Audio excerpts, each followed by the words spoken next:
صحابي تپوسو کو د نبی کریم صلی الله علیه وسلم نا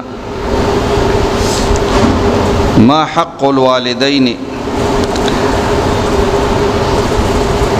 علی ولدها وی د مور او پلار په خپل بچی باندې څه حق دی قال هما جنتک ونارک هغه ورته فرمایل نبی کریم صلی الله علیه وسلم چې د مور او پلار ستاده لپاره جنت هم دی د مور او پلار ستاده لپاره جهنم هم دی وې دې حدیث مبارک کې پیغمبر علیه الصلاۃ والسلام د مور او پلار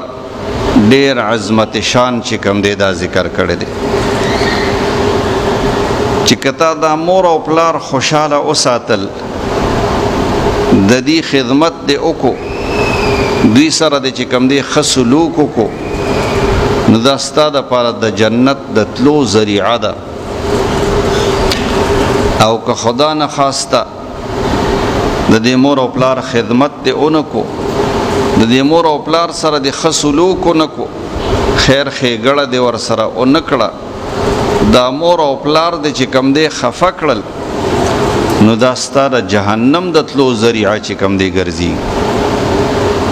د دې وجه نبی علیہ الصلوۃ والسلام ورته په دې دوو الفاظو کې او فرمایل چې هما جنتک و نارک دا دوه ستاده لپاره جنت هم دی او ستاده لپاره جهنم هم دی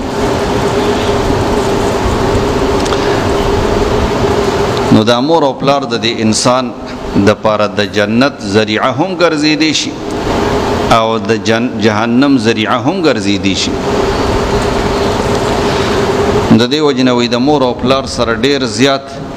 خسلوک او احسان چې کم دی دا پکار دی حسن سلوک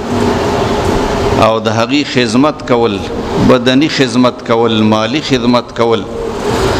هر قسم چې کم دی خدمت راضی د هغې